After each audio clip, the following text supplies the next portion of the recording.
abamubona Federation ya Tennis Potable yo mu Burundi iri muri formation mu Bushinwa, ni formation y'abakinyi n'abamenyereza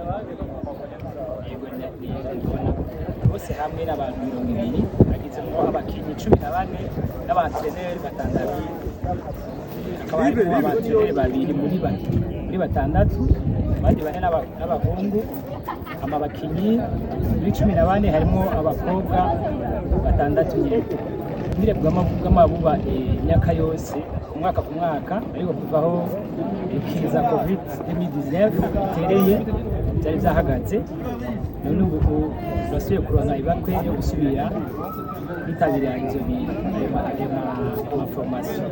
Abo mubona bose barenze imyaka 18 bava mu club atandukanye, ariko hanini tufatira kuri classement ya equipe nationale muri make. Turatora amakategori senior na junior, ibyo twaraba nyine barusharushanya niko kubatorokanya gutyo.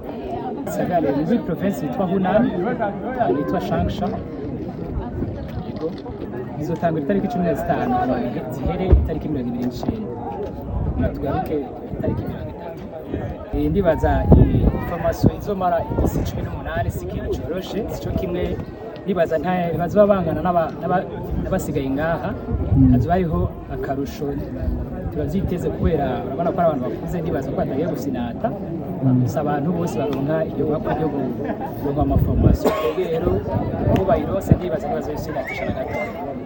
Mu bisanzwe byahora biba ku mwaka ko twizere ko bisubire gutangura, ko bizoguma ari uko bene ivyo twizera, ivyo twese dusaba kandi mu bisanzwe twisunga equipe nationale niyo dukunda kurumira kenshi.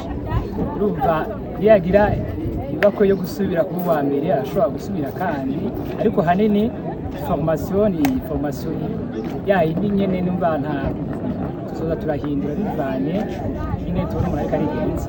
Hanini nyene ambasade y'Abashinwa niyo bidufasha mu kuva ku ntango gushika bizohere, ariko na federation irafise nk'uruhara, urabibona yuko ishobora kuboneka abakinyi nk'aba bangana gutya, arico izo iterera na ministeri nyene gaterera, ariko hanini ni ambasade y'Abashinwa.